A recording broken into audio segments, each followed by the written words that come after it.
Hey guys, my name is Pelham, and for my senior design project I used a Raspberry Pi to automate a heat exchange recirculating mash system, which is used to extract malt sugars from grains. From here you can see the circuit better. The Raspberry Pi used to control the entire device is here. There are 2 voltage regulators giving me the 16 volts I need to control the motors, as well as the 5 volts I need for the temperature sensors and the Raspberry Pi itself. The single heater involved in the system is controlled by a relay which uses the 3.3 volts of the Raspberry Pi to control a wall socket which the heater is plugged into. There's a sonar rangefinder, much like this one, in each of the lids, which is used to calculate the fluid levels inside each of the vessels. The temperature sensors are inside thermowells inserted into each of the vessels to shield them from the fluids while exposing them to the temperatures inside.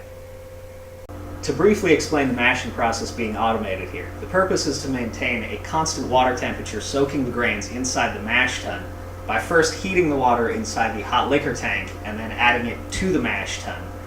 Once the water is inside the mash tun, we maintain its temperature by heating additional water inside the hot liquor tank and then recirculating the water from the mash tun as it cools through a heat exchange coil submerged in the hot liquor tank.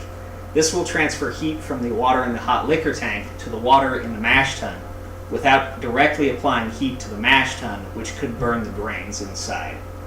The software on the Raspberry Pi uses real-time state machine logic to control the overall functionality of the system. This includes several redundant features in the state machines, as the system itself is intended to require little to no user input. For instance, although the control state machine will turn the pumps and the heater on and off at appropriate stages of the process, the heater state machine will not allow the heater to be turned on unless the hot liquor tank is considered to be full, and the pump state machine will not allow the pumps to turn on unless the source vessel is considered to not be empty and the destination vessel is considered to not be full. While this system does function appropriately, there are a few things that I would like to change in the future. First of all, I would like to replace this external heater with an internal heating element, as the heater itself didn't heat the water in the hot liquor tank nearly fast enough.